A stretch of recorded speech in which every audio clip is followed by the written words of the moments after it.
All right, first and foremost, all thanks and praises unto our power, Yahweh, Bahashum, Yahweh Shai, Bahashum, Wawrakakwadash. Peace, blessings, and much respect to the elders and the apostles of Great Millstone, on down to the rest of the elders who rule well within Israel. Salutations to the hopeful elect throughout the four corners of this whole entire earth, no matter where, whom they may be, or what they may look like, pushing out this purified truth. To the rest of the church who believe as well, you men who may not be teachers or prophets, you women, sons and daughters also. The water to Yahweh Shai, because without him enduring and going to that cross for the nation of Israel and the nation of Israel alone, none of this would even be possible whatsoever. 1 Corinthians chapter 14 and verse 31. For ye may all prophesy one by one, that all may learn and all may be comforted.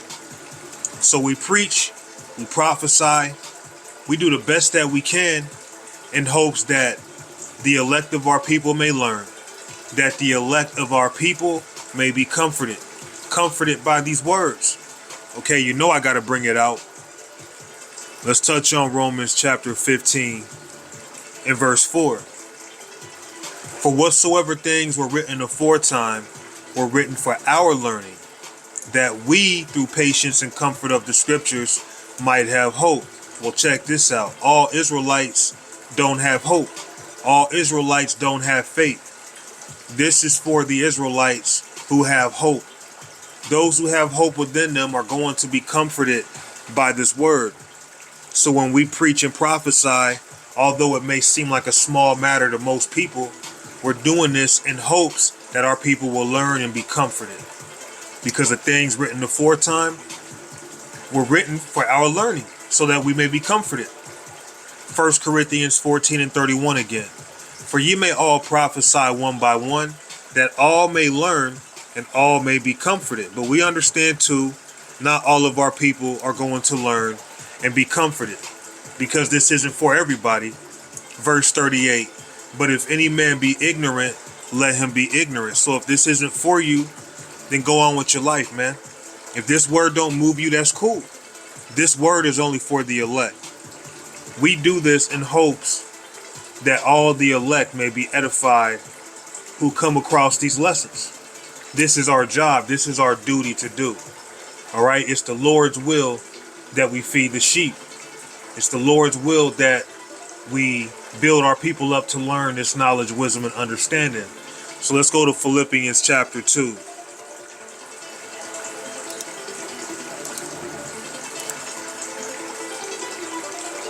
Philippians chapter 2 and verse 12. Wherefore, my beloved, as ye have always obeyed, not as in my presence only, but now much more in my absence, work out your own salvation with fear and trembling. So us doing this work is also a way of us working out our own salvation with fear and trembling.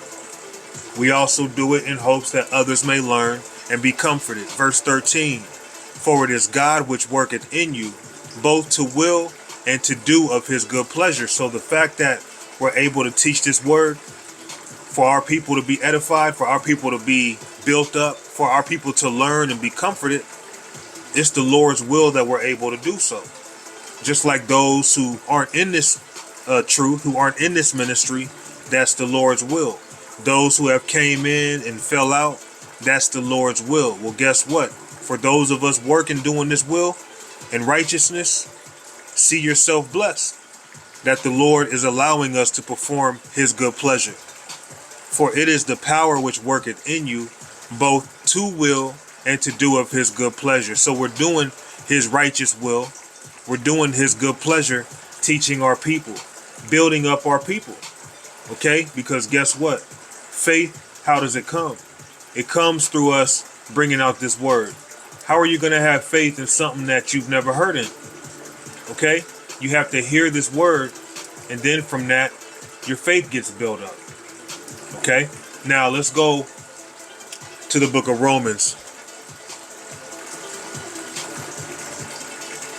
You know what? Hold that. Let's go to the book of Isaiah. I'm going to just not go to Romans. Isaiah chapter 61 and verse 1. The Spirit of the Lord power is upon me, because the Lord hath anointed me to preach good tidings unto the meek. All of our people aren't meek. This isn't for all Israelites, because this isn't good news for all Israelites. To some Israelites, it's a burden to hear this word. To some Israelites, this is just a myth. It's a waste of time. But for the elect, they're going to have a meek-like personality. They're going to put their trust in the Lord. Even if their faith is smaller than others, the fact that they have faith in general, because faith the size of a mustard seed is better than no faith at all. A little bit of faith can take you a long way. And we teach this word for those of our people who have faith, for those of our people who believe. The Spirit of the Lord power is upon me, because the Lord hath anointed me to preach good tidings. So he has anointed us to do his good will, his good pleasure. Unto the meek he hath sent me to bind up the brokenhearted, to proclaim liberty to the captives, and to the opening of the prison to them that are bound. So the Lord has sent us to teach this word to the brokenhearted, to proclaim liberty to the captives, being the Israelites were captivated under Esau and the rest of these other nations, and the opening of the prison to them that are bound. And it starts with coming into this truth, because when you come into this truth, what does it do? Let's go to John chapter 8 and verse 32. And ye shall know the truth, and the truth shall make you free. So this word is setting our people free. Although we're still captivated in the flesh, we still have to answer to paying bills and, subject to vain things, man, subject to earthly matters. But we're still free because we've been given liberty through Yahweh Ba'ashem Yahushai, through this truth. And our job is to spread this truth to our people in hopes that they can receive it, so that they themselves may be free also. Free from what? Free from the bondage of sin. And our people are in bondage to sin. And then ultimately we're going to be delivered from this bondage, being captivated, under America. America's one big prison.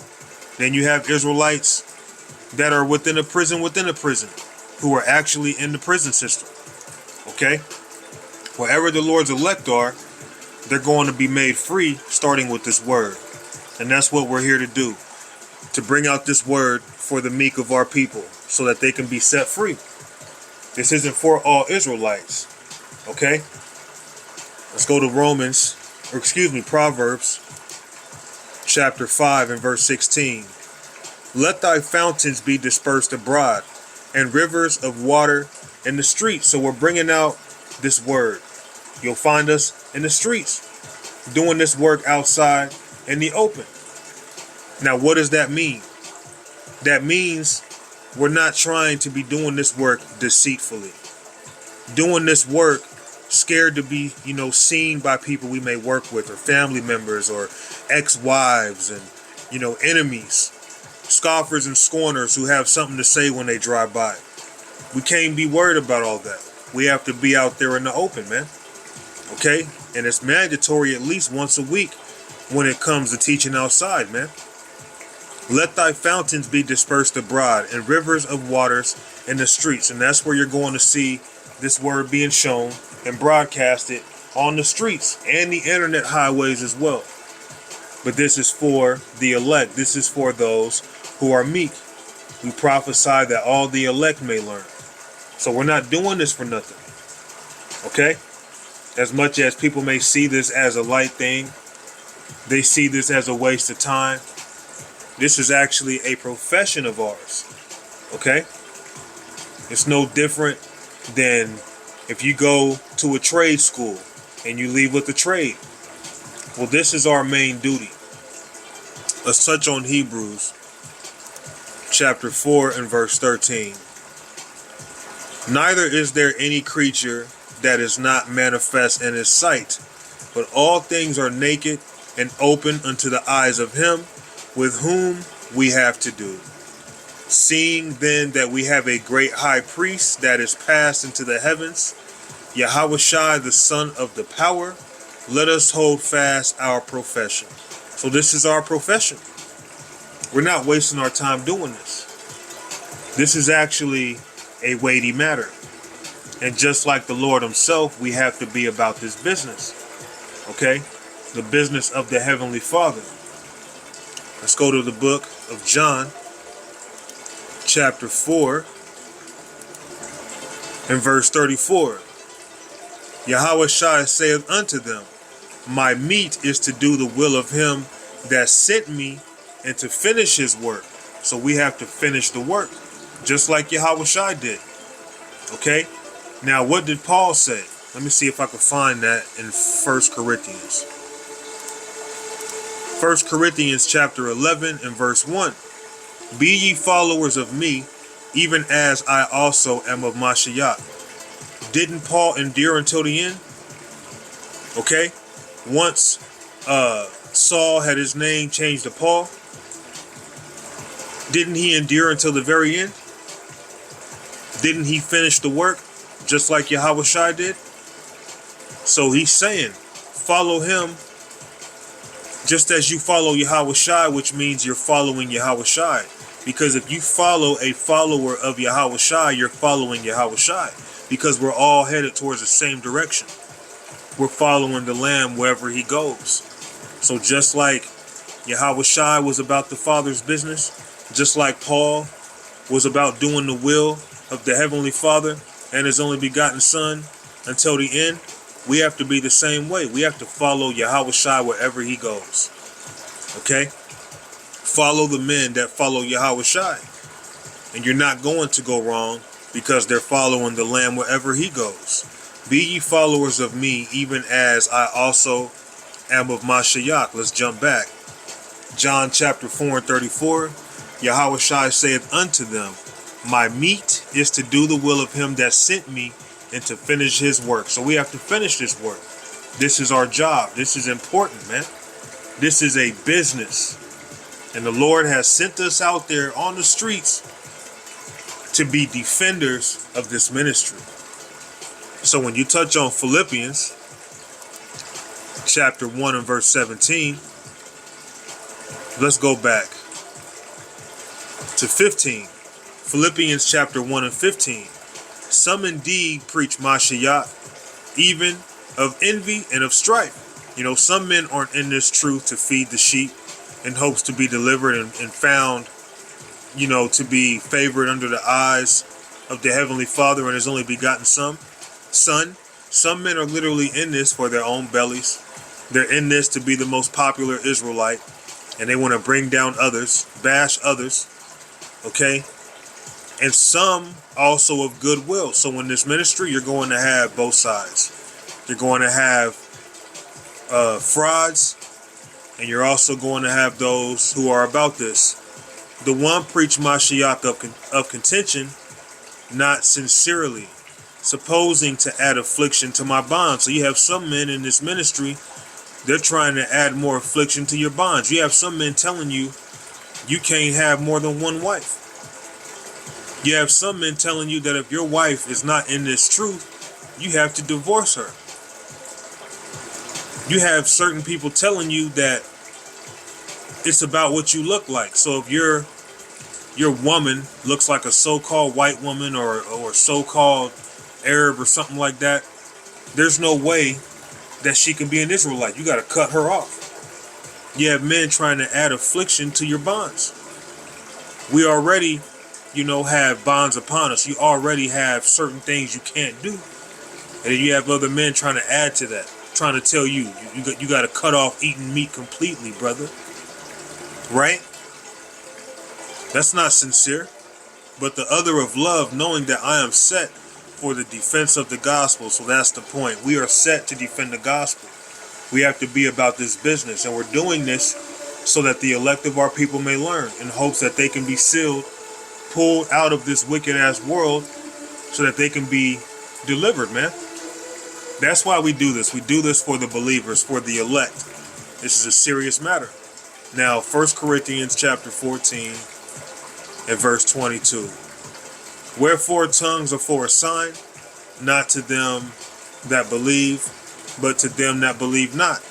But prophesying serveth not for them that believe not, but for them which believe. So this is only for the believers.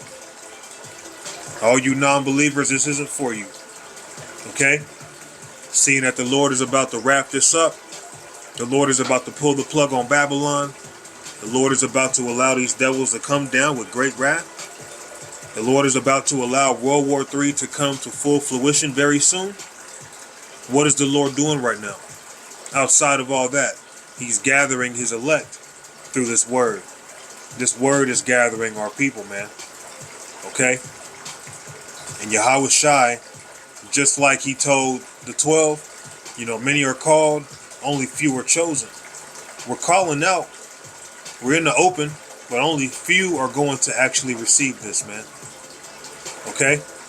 Only the elect. Everyone else, they really don't matter. Let's go to Hebrews chapter 6 and 10.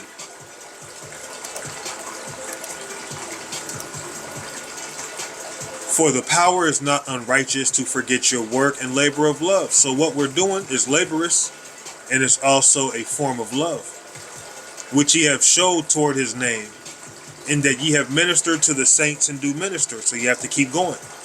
And we desire that every one of you do show the same diligence to the full assurance of hope unto the end.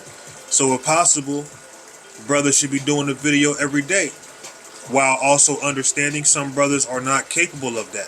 Some brothers may be able to only do 5 videos a week, 4 videos a week. Okay? But you have to make sure that you keep your full assurance of hope, knowing within yourself you're doing what you can do and trying to get better as time goes on. For all of us, really, that should be our mentality, just getting better and not just saying it. That ye be not slothful, but followers of them who through faith and patience inherit the promise. So just like Paul said, follow me as I follow Yahweh Shai. Yahweh Shai, he did the work until the end.